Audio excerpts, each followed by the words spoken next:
Hello friends, welcome to more creative. दोस्तों, आज 7 जुलाई दिन सोमवार है, वही हिंदी महीना आषाढ़ और शुक्ल पक्ष की द्वादशी है। तो चलिए शुरू करते हैं आज की बड़ी खबरें। यदि आपको खबरें पसंद आए तो वीडियो को लाइक ज़रूर करिएगा और आप हमें प्रदेश के किस ज़िले से देख रहे हैं कमेंट बॉक्स में ज़रूर बताइएगा। दोस्तों, यदि आप चैनल पर नए हैं तो चैनल को सब्सक्राइब कर बेल आइकन पर क्लिक कर दें ताकि अगला वीडियो आपको शीघ्रता से मिले। दोस्तों, मध्य प्रदेश सहित देश के करोड़ों बैंक खाता धारकों के लिए खुशखबरी है, जिसके तहत बचत खाता नियम 2025 के तहत खाते में न्यूनतम बैलेंस रखने की बाध्यता को हटा दिया गया है।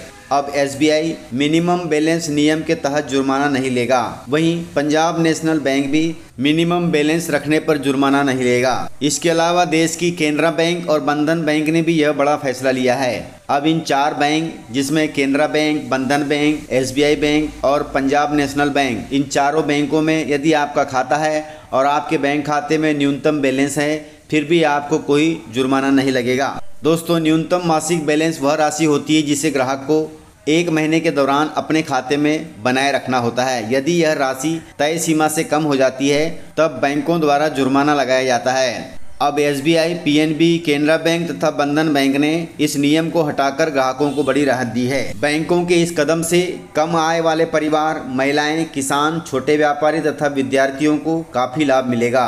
अब इन वर्गों को बिना किसी जुर्माने के बैंकिंग सेवाओं का पूरा लाभ मिलेगा। दोस्तों, मध्य प्रदेश के शिक्षा मंत्री ने लिया है बड़ा फैसला।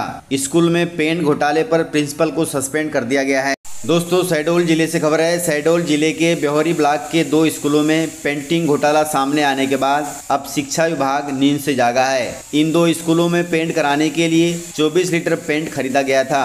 पेंट के काम के लिए स्कूल प्रिंसिपल ने 443 मजदूर और 215 मिस्त्री कागजों में दिखाकर इनके पेमेंट कराने के नाम पर करीब 4 लाख रुपए सरकारी खजाने से निकलवाए थे। बिलों की कॉपी सामने आने के बाद विवाद गहराया। मामला शिक्षा मंत्री उदय प्रताप तक पहुंचा। अब इस मामले में हाई स्कूल के प्रिंसिपल सुग्रीव शुक्ला को तत्काल प्रभाव से सस्पेंड कर दिया गया है, जो कि बहुत अच्छी बात है।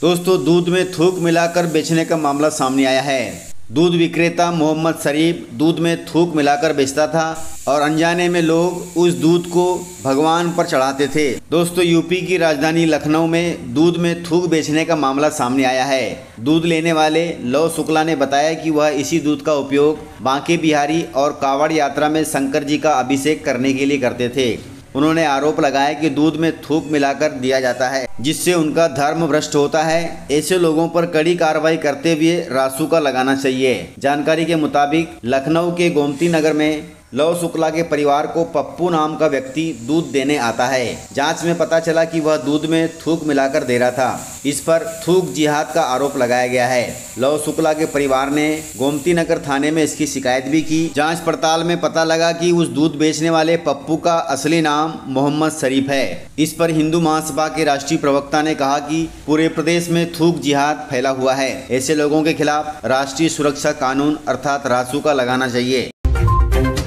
दोस्तों, मध्य प्रदेश में स्कूली छात्रों के लिए गुड न्यूज है। एमपी के 15 लाख छात्रों को इस दिन मिलेगी फ्री साइकिल। मुख्यमंत्री डॉक्टर मोहन यादव ने हाल ही में एक महत्वपूर्ण घोषणा की है।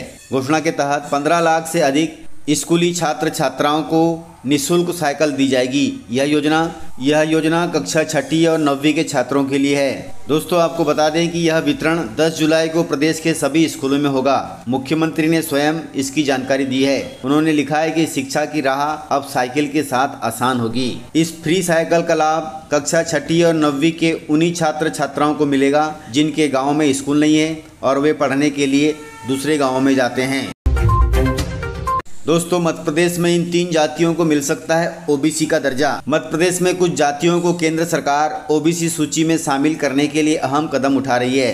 पिछले कुछ वर्षों से राज्य की कई जातियां केंद्र सरकार से ओबीसी का दर्जा प्राप्त करने की मांग कर रही थी। इसी के चलते केंद्र सरकार अब इस पर काम कर रही है। इस विषय पर हाल ही में भोपाल में राष्ट्रीय पिछड़ा वर्ग आयोग की बैठक हुई थी। इसमें 3 जातियों को ओबीसी सूची में शामिल किए जाने की संभावना जताई गई है। दोस्तों, आपको बता दें कि मध्य प्रदेश की कुल 32 जातियों ने केंद्र सरकार से ओबीसी का दर्जा प्राप्त करने के लिए अपील की थी। इन जातियों का कहना था कि वे सामाजिक तथा आर्थिक रूप से पिछड़े हुए हैं, लेकिन वर्तमान में उन्हें सामान्य वर्ग में रखा गया है। इन जातियों ने यह दावा किया कि अगर उन्हें ओबीसी का दर्जा मिलता है तो वे केंद्र सरकार की नौकरियों, शिक्षा संस्थानों और अन्य योजनाओं का लाभ उठा सकेंगे। इसके बाद केंद्र सरकार ने सर्वे निकाला। सर्वे के बाद यह निष्कर्ष निकला कि कुर्मी, तंवर और माली तथा सैनी जातियों को ओबीसी की सूची में शामिल किया जा सकता है। ये तीनों जातियां ओबीसी में शामिल करने के योग्य हैं। यदि ऐसा होता है तो इन जातियों के लोगों को सरकारी योजनाओं का लाभ मिलेगा। दोस्तों, मध्य प्रदेश के 34 जिलों में बाढ़ जैसे हालात बन गए हैं। मध्य प्रदेश में बारिश का कहर लगातार बढ़ रहा है। शनिवार को जबलपुर के बरगी डैम के 9 गेट खोल दिए गए। डैम के खुलने से नर्मदा नदी खतरे के निशान से ऊपर बह रही है। वहीं प्रशासन ने निचले क्षेत्रों में अलर्ट जारी कर दिया है। इसके अलावा शहडोल में भी बाढ़ के हालात बन गए हैं। वहीं प्रदेश के 34 जिलों में भारी बारिश के चलते जनजीवन प्रभावित हुआ है। शिवपुरी तथा मंडला जिलों में भी पिछले 24 घंटे से तेज बारिश ने आम जनजीवन को पूरी तरह से प्रभावित कर दिया है। शिवपुरी के कई गाँवों में बाढ़ जैसे हालात बन गए हैं, जहां घरों तथा खेतों में पानी भर गया है। वहीं प्रशासन हालात पर नजर बनाए हुए हैं, लेकिन लोगों को सावधान रहना पड़ेगा। दोस्तों, मध्य प्रदेश की आर्थिक राजधानी इंदौर दिखाएगा देश को सही राह। देश में स्वच्छता में नंबर 1 बनने के बाद अब इंदौर ने भिक्षावृत्ति जैसी बड़ी सामाजिक समस्या पर अद्भुत कार्य किया है। इंदौर देश का पहला शहर बन गया है जिसने अच्छी रणनीति से खुद को भिक्षुक मुक्त बनाया।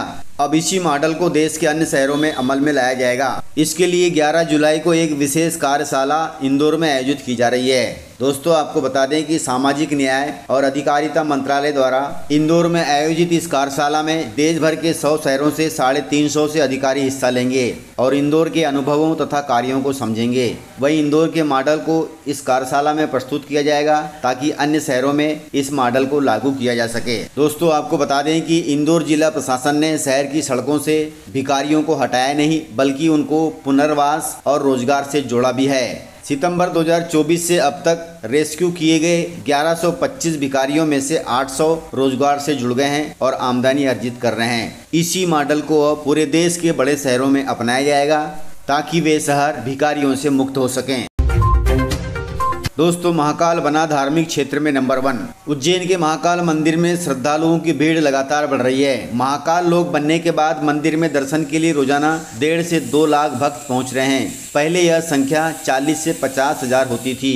वहीं महाकाल लोक बनने के बाद यह संख्या दुगनी हो गई है। श्रद्धालुओं के बढ़ने के साथ मंदिर को मिलने वाला दान भी पिछले 4 सालों में दुगना हो गया है। दोस्तों, आपको बता दें कि वर्ष 2019-20 में मंदिर को करीब 15 करोड़ रुपए दान मिले थे। 2023-24 में यह बढ़कर 60 करोड़ रुपए हो गया। वहीं 2024-25 में अब तक 51 करोड़ रुपए का दान आ चुका है और बाकी 6 महीने अभी बाकी हैं। यह राशि सिर्फ भेंट पेटियों में डाले गए दान की है। मंदिर की अन्य कमाई मिलाकर यह करीब 1 अरब रुपए तक हो सकती है। दोस्तों, अभी तक आपने महाकाल के दर्शन नहीं किए हैं तो सावन के महीने में जा सकते हैं और दर्शन का लाभ ले सकते हैं। दोस्तों, स्कूली छात्रों के लिए मुख्यमंत्री मोहन यादव ने किया है बड़ा ऐलान के तहत मुख्यमंत्री ने कहा कि हमारी सरकार मेधावी छात्रों को मेडिकल की पढ़ाई के लिए 80-80 लाख रुपए दे रही है ताकि वे डॉक्टर बन सके। डॉक्टर बनने के बाद शासन उन्हें मेडिकल ऑफिसर बनाएगा। मेडिकल ऑफिसर के रूप में 5 साल पूरे करने के बाद उनकी लोन की राशि अर्थात 80 लाख रुपए भी माफ कर दिए जाएंगे। फिर उन्हें यह राशि चुकानी नहीं पड़ेगी। वहीं मुख्यमंत्री ने कहा कि हमारी सरकार आगे आने वाले 2 सालों में प्रदेश भर में 50 मेडिकल कॉलेज खोलने जा रही है। कॉलेज खुलेंगे तो आने वाले समय में डॉक्टरों की भी भर्ती की जाएगी ताकि मेडिकल की पढ़ाई करने वालों को नौकरी का लाभ मिल सके। दोस्तों, 12वीं के बाद यदि आप मेडिकल की पढ़ाई करना चाहते हैं तो जरूर करें। इसमें सरकार भी थोड़ी राहत दे रही है। इस प्रकार से खबरें थी। यदि आपको खबरें पसंद आई हो तो वीडियो को लाइक, शेयर एंड सब्सक्राइब जरूर करिएगा। तो मिलते हैं सर अगले वीडियो में। तब तक के लिए जय हिंद, जय भारत, जय MP।